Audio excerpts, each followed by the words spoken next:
welcome and we are expectant to listen and to learn from you. Thank you.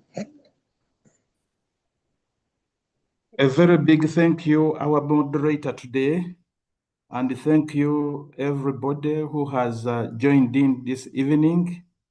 And we thank God who has sustained us up to now and who has given us this opportunity to serve his people. And this evening we are going to talk to God's people about friction in the family. But before we start that, let me briefly introduce myself. My name is Honorable William Kasango, as you've heard. And Honorable William Kasango, I head the Department of Natural Resources in Kamwenge District Local Government. But also I'm formerly Deputy Prime Minister of Soga Kingdom for 9.5 years. I also do social work, and I'm the only person who pays allegiance in 3 different dioceses. The first one is East Rwenzori, where I work from. The second one is Busoga Diocese, where I sit. And the third one is Central Busoga Diocese, where Madam Dorothy Kasango works. So my CV generally is not a very big one, but I have a training in forestry. So I'm a forester by training. I also have postgraduate training in agroforestry from Makerere University, master's. I also have postgraduate training in human resource management from Uganda Management Institute in Kampala. We have children, 4 of them. Timothy is our firstborn, he's a senior lawyer in Kampala, followed by Miriam. She's a pharmacist working in Mengo Hospital, followed by Jesse, is a professional in international relations and diplomatic affairs. And our baby, Martha Mutono, she's completing her back course at the Law Development Center. Mrs. Dorothy Kasango unfortunately fell sick today. She has not been well the whole day. The implication of this, ladies and gentlemen, is that I may have to dig the garden alone. But no worry, we only need to pray for her that she recovers quickly and becomes well as soon as possible. For Madame Dorothy Kasango, who is my spouse, for her CV is even bigger than mine. One, she's the Diocesan Health Coordinator for Central Busoga Diocese. She's also the Diocesan Woman and Christian Mothers Union and Christian Women Fellowship of Central Busoga Diocese. She's a health worker. She's a member of the Synod. She's a member of the Cathedral Chapter. She's a member of the Diocesan Council. Currently, she's a student of PhD doing mental health, and we need to pray that she completes her studies. I think I shouldn't take most of the time on introductions. Let me now dive into the matter, the reason why we are assembled this evening. This evening, the Lord permitted us to look at friction in the family. And I am sure, ladies and gentlemen, that many of us might have heard about friction in different dimensions. Because friction normally occurs. The reason it occurs is that provided we are more than one person in a specific unit and time, it is bound to occur.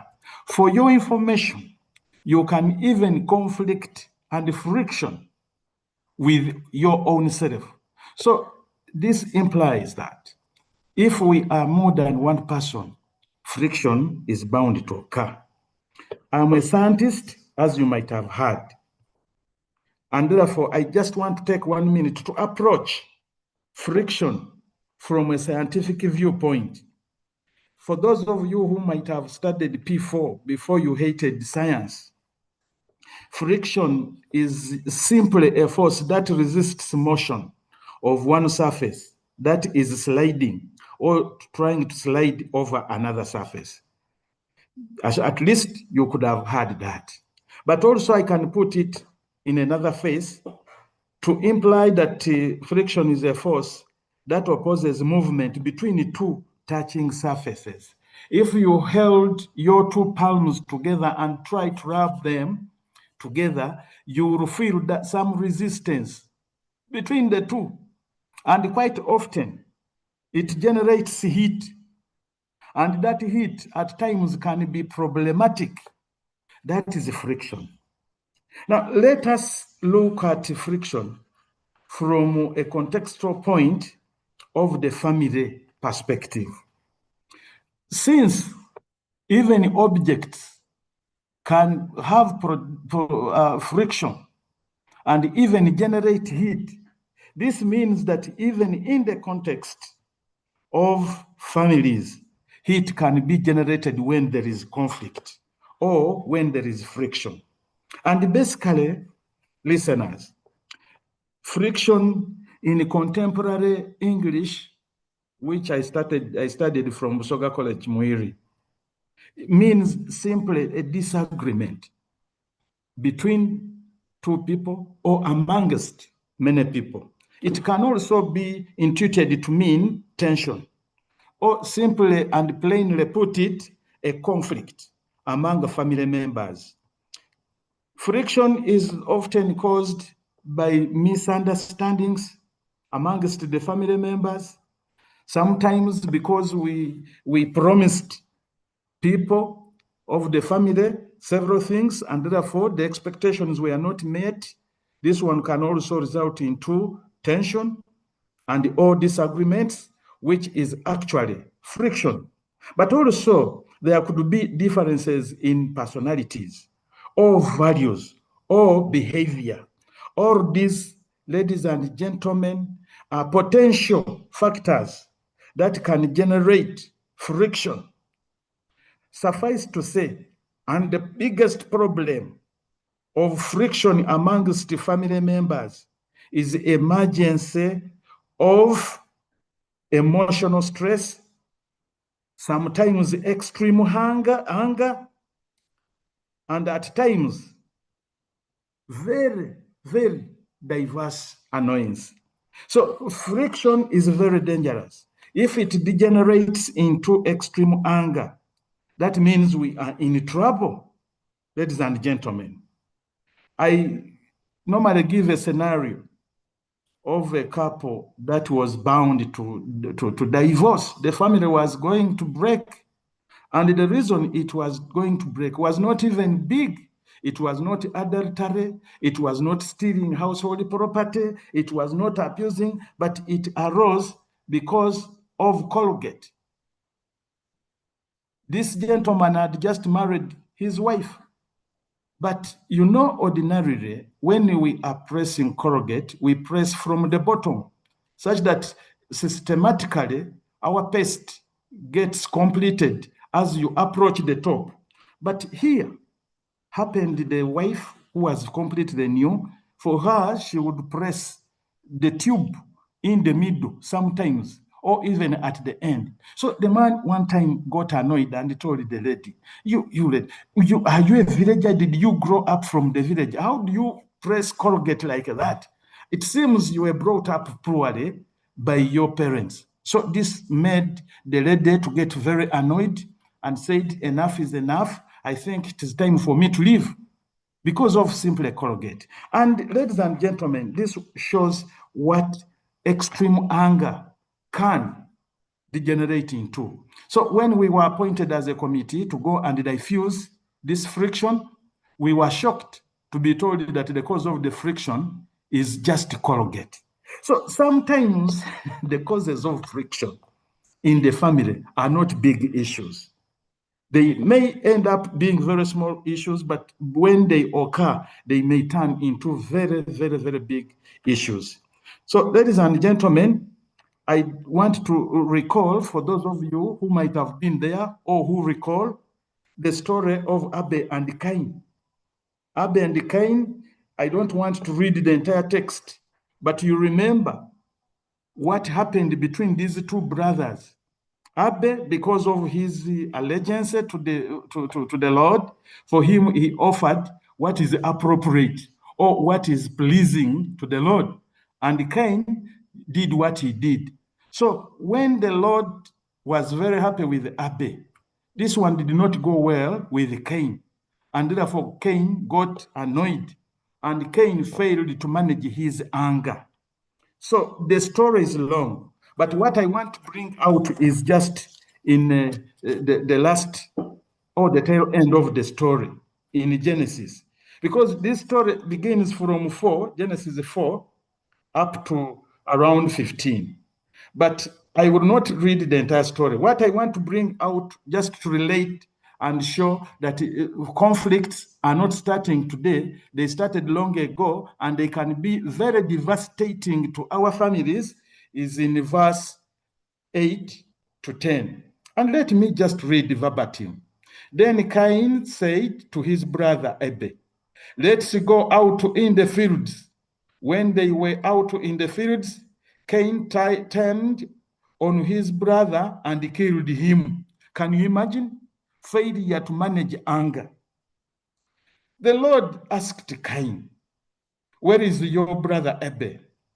You see what Cain said. He replied, I don't know. Am I supposed to take care of my brother? Then the Lord said, why have you done this terrible thing? Your brother's blood is crying out to me from the ground. If I could have put it in Uganda, nti omusayi gwa muganda ogunkabirira. This was the Lord was crying. Ngagamba Cain nti omusayi gwa muganda ogunkabirira, simply because Cain failed to manage anger. So if I can just flash back 1 second, I was just telling you that if we do not manage ourselves very well, anger or friction can degenerate into disastrous effects. Quite often, some of the causes of conflicts amongst families are not limited, but they include poor communication, just failing to understand one another. That is one. Two, the financial stress. Just in case the woman in the home is the breadwinner, or she's the one with more financial muscle than the gentleman in the home, this one can cause stress. The man, in his thinking, may think that the woman is too much on him. On the other hand, the lady can even say, am I the one to take care of the family? What kind of man are you? This one can cause serious friction. But also, unequal distribution of responsibilities. For me, one time, I had allocated myself in the home the task of cleaning the toilet every day.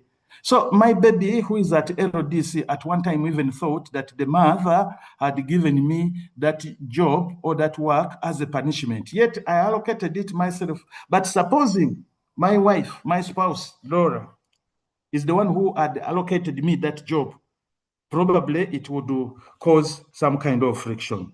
But we also have other differences, especially in opinions. I can just give an example.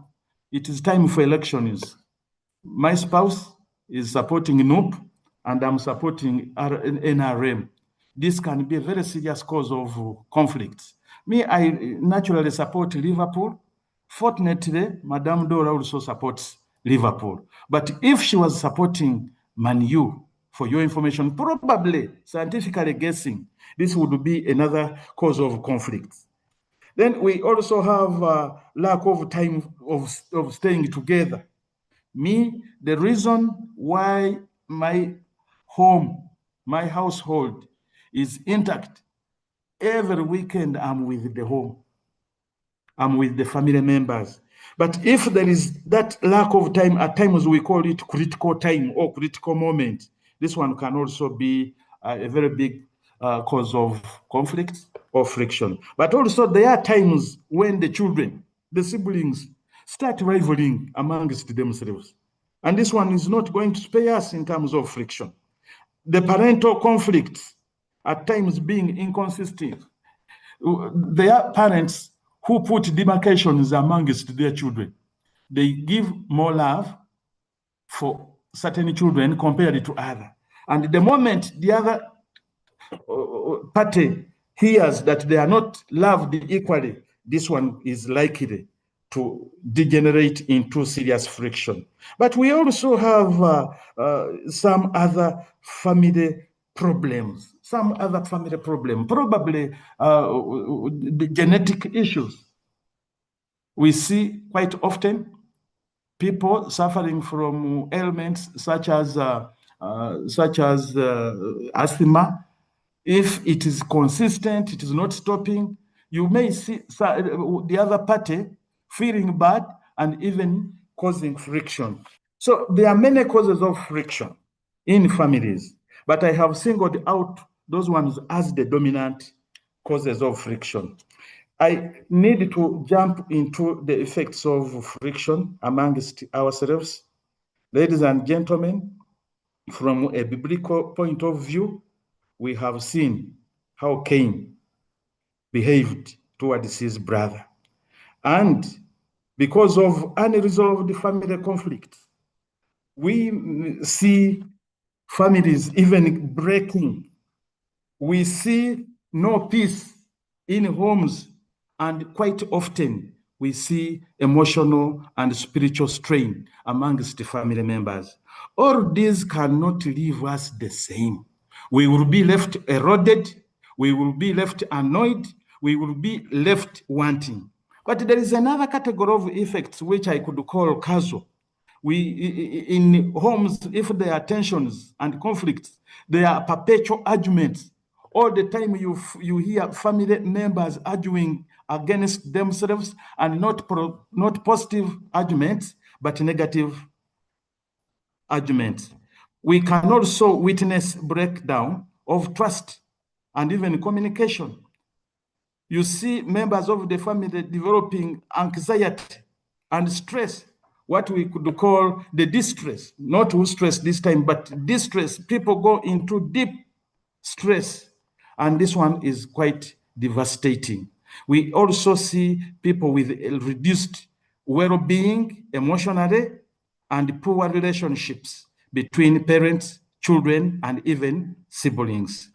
At times, there is even reduced cooperation in the household. Everybody is on his own. So these are serious effects of tension, stress, and even conflict. But above all, when conflicts go on unattended to, we see reduced productivity within the family. Such are the families that don't have food. They are the families which will not take their children to school. They are the families that will not have good relationships with the neighbors, and all the time, people will be gloomy. And I think, ladies and gentlemen, these are really disastrous effects of friction in the family. But that is not all. The most important thing, ladies and gentlemen, I have told you that whether we want or not, friction will always be there. But how, and in terms of management, and in terms of how quickly we resolve the friction, that is the most important thing, because the friction will be there always. So all is not lost, ladies and gentlemen. How I wish Abel and Cain had just said sorry to his brother and even worked harder. Probably he wouldn't have killed his brother. So we have measures that we can undertake to reduce conflicts in the families, but these ones, some of them are causal, others are biblical. For instance, the Bible tells us in Romans 12:18 that do everything possible on your part to live at peace with everyone. So this one gives us solace that we should always try to build or construct peace. That is one. We need to promote peace. Number two, we need to communicate with love. That communication with love will change many things. And this one is provided for in Proverbs 15:1. And it says that a gentle answer turns away anger, but harsh words will stir up the conflict. When you go down with humility and talk politely, even if you knew that on your part you are wrong, I'm very sure the other party will not escalate the friction. If we copy Jesus' behavior, the other day you saw Jesus washing the feet of his disciples. These feet of ours are very bad. They smell. They are very ugly. They have all sorts of things. But this man, out of his humility, got the feet of his disciples and washed them. I think that is the way to go. That was a very big sign of humility. And if we copy just even a tenth or even just a very small fraction of what Jesus said, we will have peace in our homes. The third one is forgiving each other. In Colossians 3:13, we say that be tolerant with one another whenever any of you has a complaint against each other. But for us, we want to behave as if we are the Narukalala people. You don't want to say sorry. You don't want even to reduce the tempo. You say, how can this woman also talk to me like this? Who is the man in the family? Who is bigger than the other? Who is the boss of the other? Here, we are not about the boss or who is bigger or who is more educated like me. Dorothy, if next year she completes her studies, she will be having a PhD. Me, I will have only a master's. But that is okay. There is no problem. But people take matters to other levels and they end up giving us hard time in terms of solving conflicts and stress. There is also love and patience. You remember in Corinthians, it's a very big subject. But between 4 and 5, this is where we get the real gist of the matter, where God commands us to love one another. And he says, love is patient, love is kind, and it is not easily angered. So if we can take these biblical teachings, I am sure we will construct peace in our families. When we look at Ephesians 6:1, there is where God was telling the children to obey their parents. And also the fathers should not provoke their children to anger. The fathers should not provoke children to anger. So this one gives us a leverage to have a good children-parent relationship where we stay respecting each other. So these are some of the benchmarks which we are under obligation to follow if friction is going to be reduced in our homes. So, ladies and gentlemen, that is one. But also, in addition to the biblical teaching, there are some causal measures that we can undertake to reduce friction in the home. Me, one time, before Dora learned me, if she annoyed me, I used to have a small radio. I switch on my small radio, I go to the bedroom and pretend as if I'm listening to Liverpool playing Arsenal. I tell you, ladies and gentlemen, by the time this lady comes to me in the bedroom, I'm already out of that anger. And she will ask, should I give you some juice? Do you want to eat a pawpaw? And that is it. Tomorrow we will be drinking our tea together. But we should never get tempted to think that a man is bigger or the woman is bigger, and therefore we want to see who will be biggest. Here we will not end friction in homes. But we also need to learn to share responsibilities fairly. fair sharing of responsibilities. Because it does not make sense for a husband to think that because he's a husband, so he should sleep. They call him for tea, and he goes back to sleep. They call him for lunch. I think we are not sharing responsibilities fairly. But you can get a broom and sweep the compound. Me, quite often I slash my compound. I don't have a problem. So fair sharing of responsibilities, ladies and gentlemen, is one very good measure of mitigating the issue of friction. But also, there is this one, very important, holding family discussions to solve problems together. Family discussions. We know families which only meet at a meal. After that, there is no business. Even if they sleep and cover themselves with the same blanket, they don't talk the whole night, the whole day.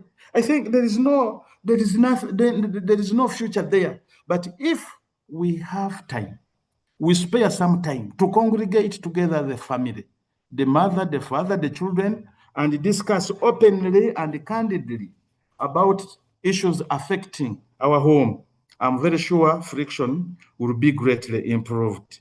But also, we need to set clear, consistent rules and expectations. Yes, I used to have my cousin brother, whenever he bought meat, he used to get a string, slice off a very big piece of meat, and throw it in the pot. That one was a rule. Of course, the woman would respect it, however fair it was. But at least it would solve one problem or two. So one day, a visitor came, and the woman served that big piece with the string. It was trouble. So the woman was instead saved by the village when she was screaming to the top of her voice. So setting clear, consistent rules and our expectations is a very good measure for improving our relationship and hence reducing friction. But we need to improve our communication. Communication is one thing that can construct or can break our homes. The moment we are not going to improve on communication, that means we are doomed and therefore we don't have future. But in here, it's not just communicating. There is listening actively and also speaking calmly and also being clear on what you are communicating, such that it is understandable by all members of the family. This is one measure that is very important in mitigating the issues of friction. But I have already alluded to what we call the quality time together. This is very, very, very critical. Actually, it is a critical factor in propagating good relationships in our families. Then there is this respect.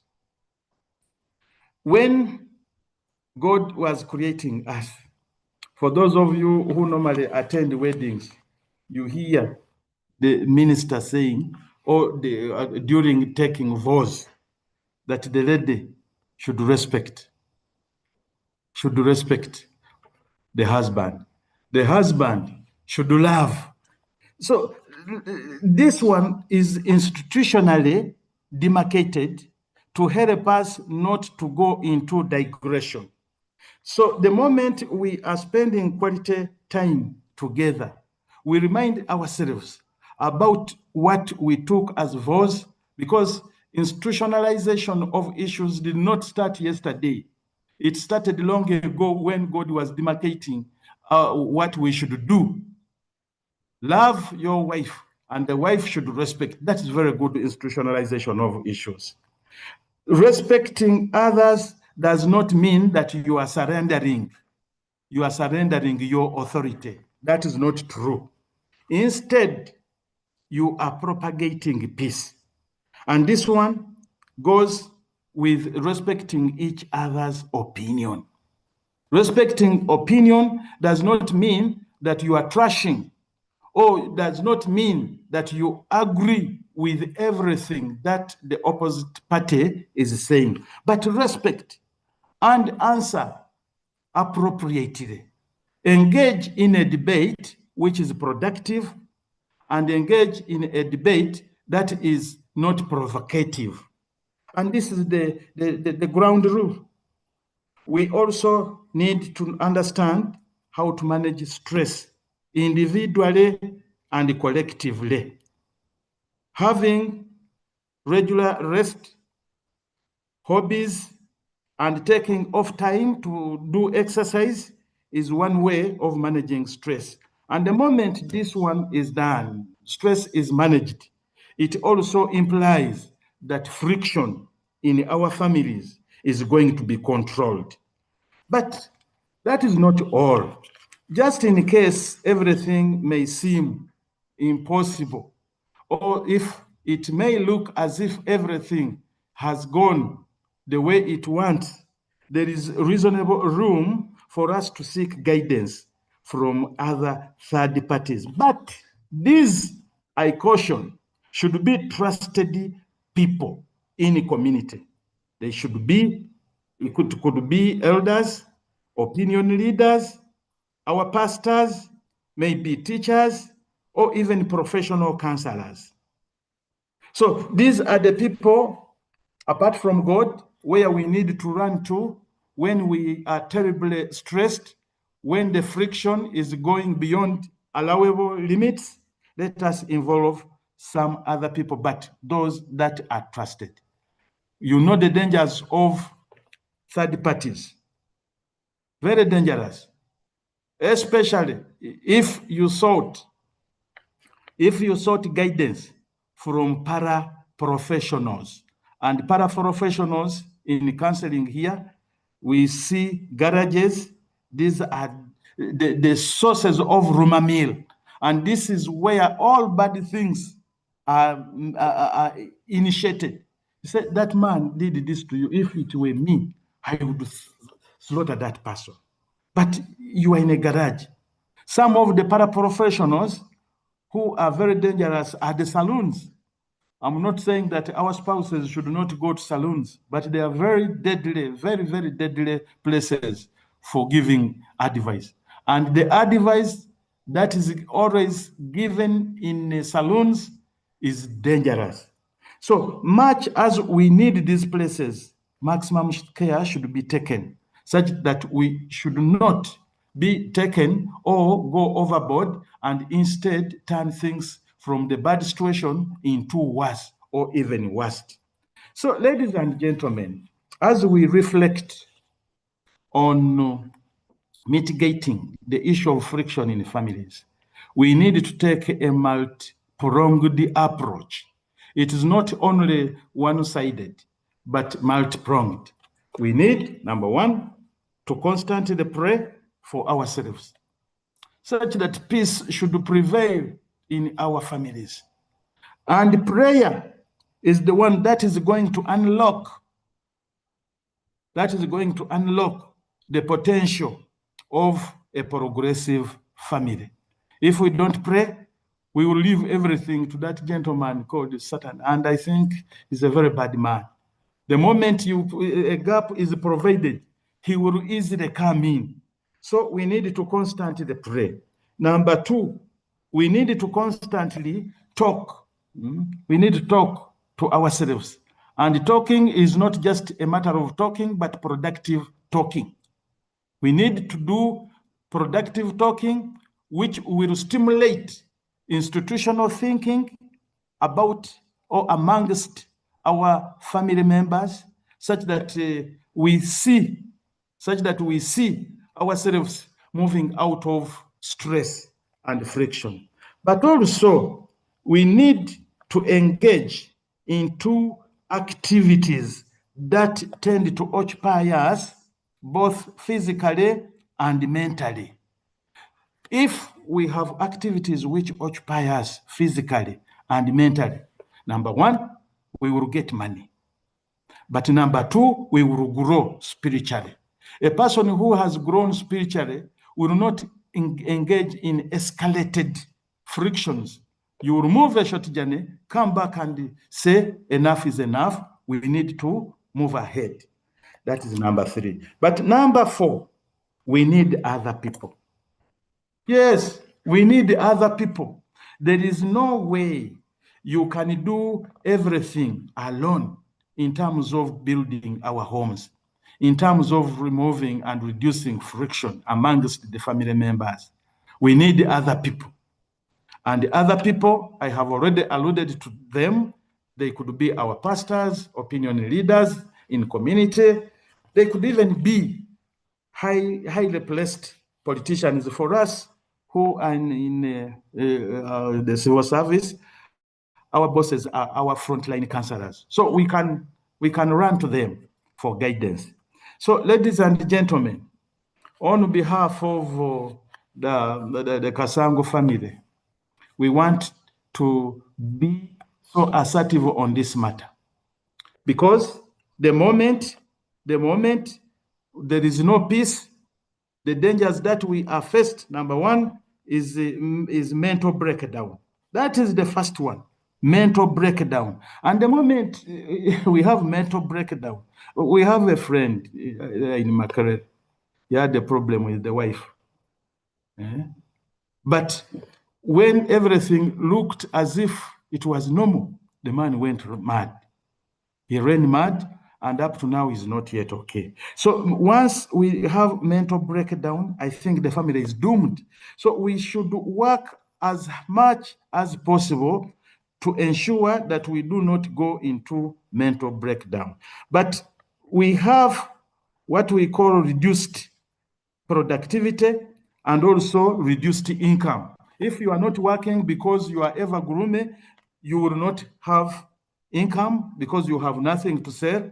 You will not have food, and therefore you will be in a perpetual hunger. So we need, ladies and gentlemen, to construct ourselves in a way that helps us, or that brings us into play of constructing peace all the time amongst our family members. And the moment that one is done, that means even the community will be happy. If the community is happy, that means even the nation is going to be happy. So, ladies and gentlemen, I want again to thank our moderator and thank all of you who have logged in this evening to listen to us. And sorry for Mama Dorothy, who fell sick along the way and she couldn't make it in terms of speaking to you. Thank you very much. I think for now we can put it at that and request the moderator to continue. Thank you. Thank you so much. That was really power-packed in the shortest time possible, but yet you really unpacked it very well and gave us a very informative package. Many things that really you have highlighted, and I am glad that a number of people have been following and giving feedback even during your presentation. And there are a few questions that are already on the platform. Maybe, Honorable, we could request you again to come on board and see how to shed some light on them. And one of them from the admin, Shan, he says, how do we deal with parents who call for a family discussion and ask children to air out their issues, but when they do, they catch feelings and take it the negative way? Because among the remedies to friction was communication and engaging in regular discussions. But yet, sometimes parents engage in these discussions, but they take it personal. They actually not giving their children freedom to discuss from their heart. That is number one. But before you come to respond to that, I also have another closely related concern that I would want you to share some light on, because among the remedies to friction, you mentioned sharing responsibilities. So this is a, a challenge that I personally encountered. So a time came when I was staying with my biological sister, and by the nature of my relationship with my family, when I am home, I am actually doing work. We share responsibilities, as you've said. Now, on the other hand, my sister took it a little personal, and from the traditional cultural perspective, she felt like my wife is actually not respecting me because of my getting involved in helping with work. And in turn, she actually wanted to let me fight on behalf of my brother. Since you have proved to be, something like that. So addressing friction in one side, but on the other side of the other family, it is creating friction. Please, some comment about the two questions, and then we will pick one or two more. Okay, Thank you. thank you very much. Moderator, let me begin with yours. These things happen. I told you about my voluntary activity or responsibility of cleaning the toilet. It was voluntary and I didn't have a problem. But my baby, whom I call my mother, she's completing LDC. She felt very, very bad and even asked the mother, Mama, why do you always give daddy that kind of job?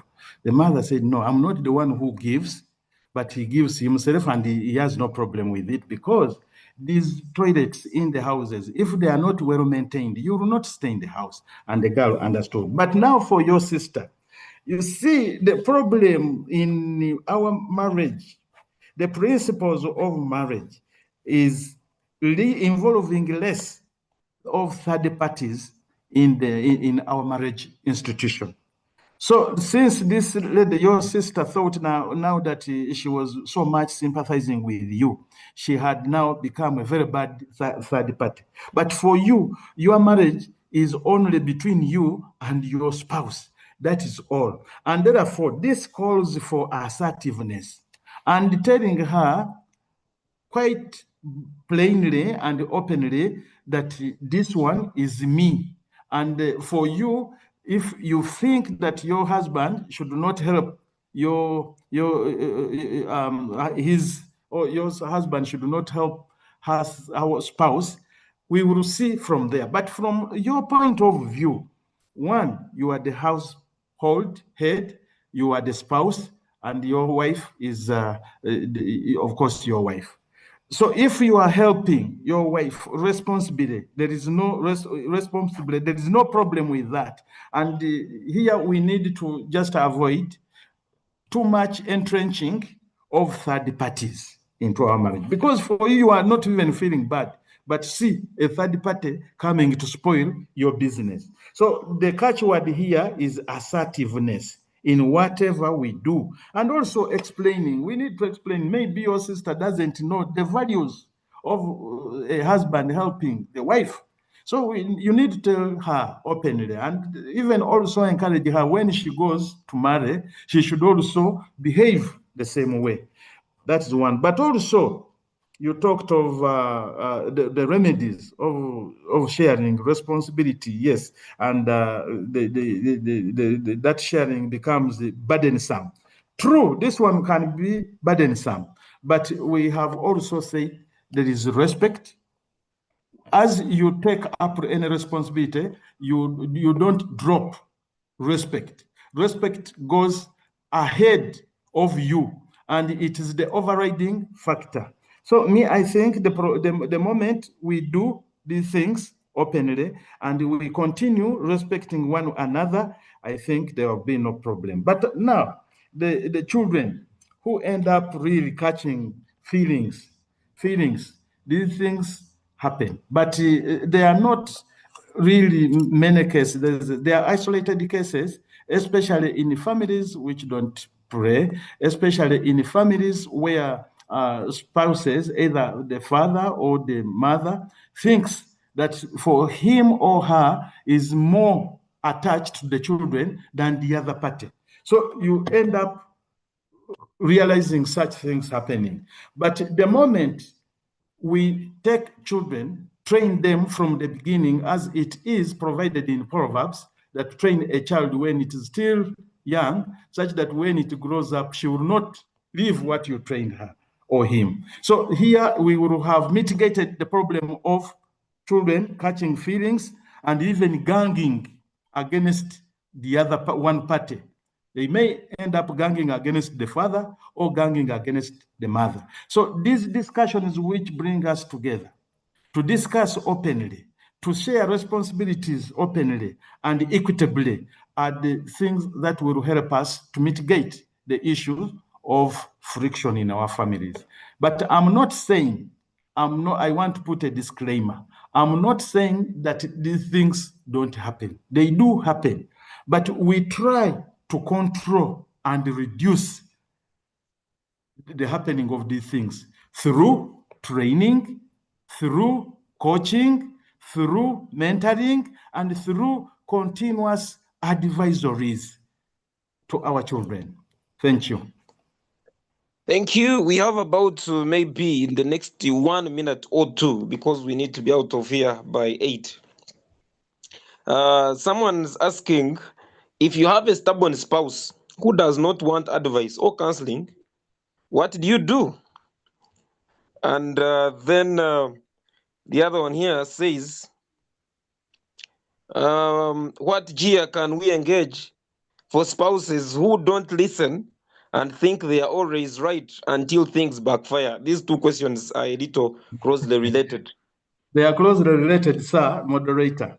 But you see, Yes. when we are marrying, or when we are getting spouses to stay together, remember, these are the people we didn't grow up together. Each one grew up in diverse backgrounds. We come together as strangers. So, because of what God says, that the bottom of it is tolerance. The moment we don't tolerate, like the other case of Colgate, you have to tolerate, or else the family will break over simple things. But tolerance, as I said earlier, does not mean that you have surrendered your authority. You tolerate for the purpose of constructing peace in a home. And with time, ladies and gentlemen, and prayer, things always change. But here, number one, ladies and gentlemen, we need to exercise maximum tolerance. But also, we need to exercise counseling and continuous talking together, continuous gifting.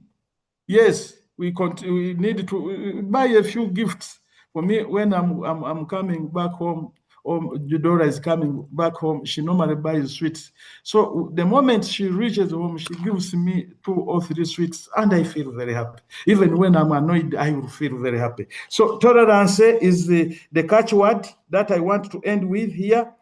Things are not easy, but we are not going to stop people from marrying because we envisage that there are some spouses who are so impossible or so difficult, because that is what God has given you.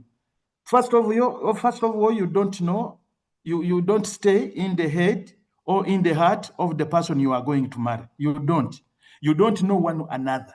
You don't know what the parties are thinking about each other, even if you are covering yourselves with the same blanket. So praying and tolerating together is the bottom line of this discussion.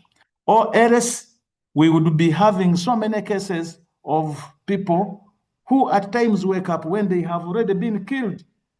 Yes, you are sleeping and your spouse slices off your head. But God Katonda afayo, and we always continue praying for this not to happen. We continue praying for our children. We continue praying for our spouses to change their hearts. Of course, people cannot think the same. And people don't always, the hearts don't always communicate properly. They communicate informally through what we call telepathy. But telepathy has a limitation. You cannot go into the inner part of the heart of your family members to know what he or she is thinking about you. So you have to continuously pray to God to give you good people. Thank you very much for listening. Thank you so much once again, Honorable. It was indeed good. It was great. We are so blessed to have had you share and we speak to us. And ladies and gentlemen, I am so glad to say this has been a rewarding fellowship. And thank you for sparing your time and your data and your airtime to be part of this. Catch words, tolerance, prayer, and cautiously seeking for counsel, for support. We would have loved to hear from Mama Dorothy Kasango, but nonetheless, please extend our greetings to her and we will pray with her that the Lord will deliver her. I will, And I as will. well, and as well, we will pray that through her PhD studies, the Lord will really be her guide and lead her through.